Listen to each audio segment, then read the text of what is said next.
ना अपने मन में डिसाइड कर लो कि तुम करना क्या चाहती हो, करना चाहती भी हो या फिर नहीं। कहीं ना कहीं दीपिका अपने मन में यही जानना चाहती थी कि उसे इस बात के लिए ज्यादा सोचने की जरूरत तो नहीं। वैसे तो उसने रणबीर की बातों का कोई जवाब नहीं दिया, पर बदले में वो उसके बालों को सहलाने लगी और प्यार से उसके होठों को चूमने लगी। अब दोनों ने एक दूसरे को चूमना शुरू कर दिया था कि अचानक ही कोई दरवाजा खटखटाने लगा। अब ये सुनकर रणबीर मन ही मन गुस्सा होने लगा। वो अभी बस दीपिका के बारे में सोचना चाहता था, इसलिए उसने दरवाजे की तरफ बिल्कुल ध्यान नहीं दिया। पर तभी अचानक ही दरवाजा खुल गया। दीपिका ने जैसे ही दरवाजे की तरफ देखा तो वो चौंक गई और रणबीर को धक्का देकर उसने अलग कर दिया। रणबीर इसके लिए बिल्कुल भी तैयार नहीं था, इसलिए वो बिस्तर से नीचे गिर गया। दोनों एक दूसरे को ऐसे देख रहे थे जैसे पता नहीं क्या हो गया। दीपिका के बाल बिखरे हुए थे, इसलिए वो अपने बाल ठीक करने की कोशिश करने लगी। उसके कपड़े भी अपनी जगह से अलग हो गए थे, इसलिए जल्दबाजी में वो उसे भी ठीक करने लगी।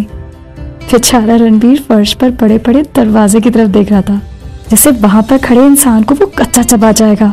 पता नहीं कितने दिनों बाद दीपिका के साथ इतने सुकून के पल गुजर रहे थे और कबाब में हड्डी बनकर कुछ लोग वहां आ गए थे। रणबीर उठकर फर्श पर बैठ गया और अपनी कमर को सहलाने लगा। दरवाजा खोलकर अक्षय और अमरिंदर कमरे के अंदर आ गए। जब उन्होंने रणबीर को फर्श पर बैठे देखा तो अक्षय ने कहा कि तुम नीचे क्यों बैठे हो। वहीं दूसरी तरफ दीपिका चुपचाप सोने का नाटक कर रही थी। उसने कंबल को गर्दन तक लपेटा हुआ था और अपना चेहरा दूसरी तरफ किया हुआ था। रणबीर ने उन दोनों की तरफ देखते हुए कहा, मैं फर्श पर एक बंदूक ढूंढने की कोशिश कर रहा हूँ। दोनों भाई को रणबीर के चेहरे पर साफ साफ गुस्सा दिखाई दे रहा था, पर तभी उनकी नजर दीपिका की तरफ चली गई। अक्षय ने जैसे दीपिका को सोते हुए देखा, वो चौंक कर अमरिंदर को घूरने लगा।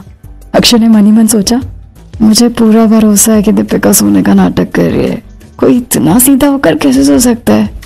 फिर वो रणबीर की तरफ देखने लगा। इसी तरह कुछ समय तक कभी दीपिका की तरफ तो कभी रणबीर की तरफ वो देख रहा था। अचानक ही उसके मन में ख्याल आया और वो मुस्कुराने लगा। अब उसे इस बात का एहसास हो गया था कि वो दोनों गलत समय पर कमरे के अंदर आ गए थे। तब तक अमरिंदर भी समझ गया था कि वहां पर चल क्या रहा था। जैसे ही अक्षय ने उसकी तरफ देखा तो वो खांसने लगा और कहा, मैं यहाँ पर आना नहीं चाहता था, पर अक्षय भैया जबरदस्ती मुझे यहाँ ले आए। मुझे अभी अभी याद आया कि मुझे एक जरूरी काम है। इससे पहले कि रणबीर सच में कोई बंदूक निकालता, अमरिंदर कमरे से बाहर चला गया।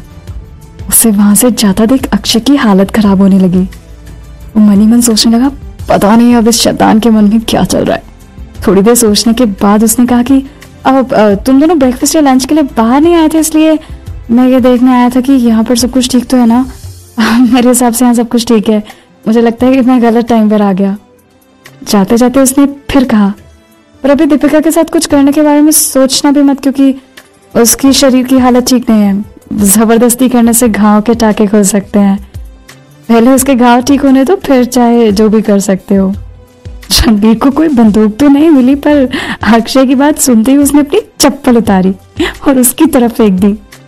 अक्षय पहले से इस बारे में चौकन्ना था कि रणबीर ऐसा ही कुछ करेगा, इसलिए इसी तरह से उसने अपने आप को बचाते हुए वो कमरे से बाहर चला गया। अक्षय के जाते ही दीपिका झट से उठकर खड़ी हो गई। उसने देखा कि रणबीर अभी भी फर्श पर बैठा हुआ है। उसने एक तकिया उठाई और उसकी तरफ फेंक दी। ये देखकर रणबीर मुस्कुराने लगा।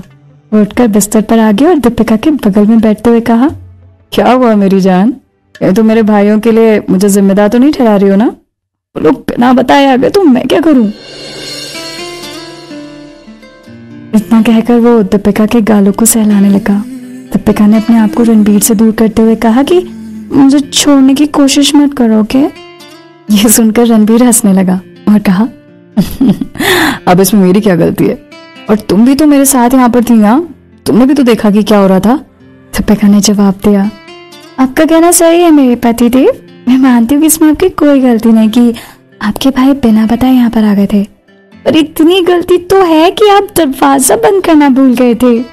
क्यों, मैं सही कह रही हूँ ना। रणबीर ने इस बात का कोई जवाब नहीं दिया, वो बस हाँ में अपना सिर हिला रहा था।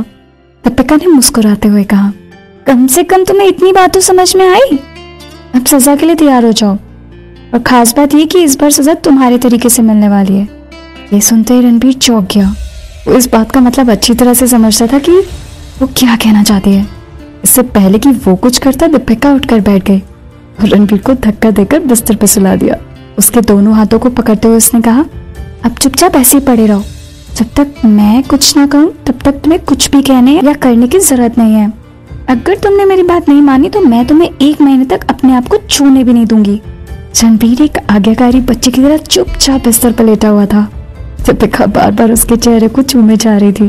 उस बेचारे को तो अंदर ही अंदर गुदगुदी हो रही थी। वो डर के मारे चुपचाप लेटा था। देखते ही देखते दीपिका ने उसके होठों को चूमना शुरू कर दिया। अब रणबीर का दिल तेजी से धड़क रहा था। ये पहली बार था जब दीपिका उसे कुछ नहीं करने दे रही थी। रणबीर दीपिका की आंखों में ऐसे देखने लगा जैसे उसे अपनी आंखों से कुछ कहने की कोशिश कर रहा था। क्या दीपिका, अपने पति को इतना परेशान मत करो। तो तुम मुझे परेशान कर रही हो और दूसरी बात कि तुम मुझे कुछ करने नहीं दे रही हो। ऐसे में मेरी हालत खराब नहीं होगी तो और क्या होगा। दीपिका ने कुछ नहीं कहा, पर उसने भी इशारों में रणबीर को जताया कि वो चुपचाप लेटा रहे। आज तक तुमने जो मेरे साथ किया है, आज मैं वही सब तुम्हारे साथ करने वाली हूँ। तो तुम चाह कर भी कुछ नहीं कर पाओगे। अभी दीपिका के दिमाग में एक आइडिया आया। वो अपने घाव के ऊपर वाटरप्रूफ बैंडेज लगाने लगी। रणबीर को समझ में नहीं आ रहा था कि वो क्या करने की कोशिश कर रही है। बैंडेज लगाने के बाद दीपिका ने कहा, मैं जैसे कहती हूँ वैसे करना तुम। और हाँ, ये बात मत भूलना कि तुम अभी भी मेरे साथ कुछ नहीं कर सकते हो। तुम बस वही करोगे जो मैं कहूंगी। इतना कहकर दीपिका बाथरूम के अंदर चली गई। रणबीर मन ही मन सोचने लगा कि पता नहीं अब मेरे सामने कौन सी सरप्राइज आने वाली है। तभी अचानक उसे दीपिका की आवाज सुनाई देने लगी।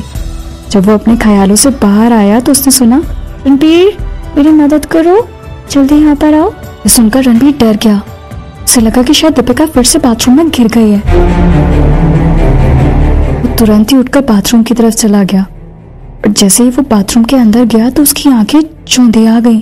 दीपिका उसके सामने एक परी की तरह खड़ी थी।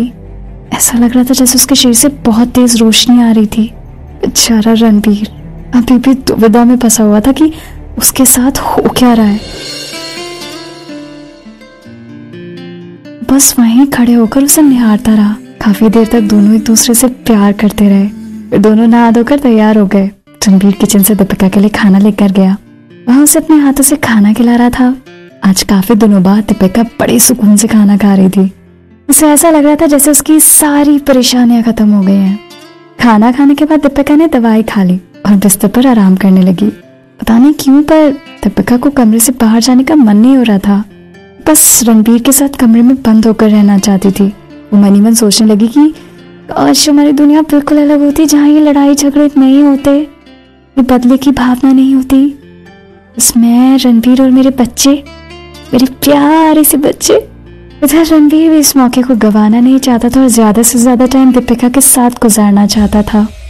उसे इस बात का एहसास दिलाना चाहता था कि सब कुछ ठीक है और सब कुछ ठीक भी हो जाएगा और हम इस लड़ाई को जीत कर ही मानेंगे।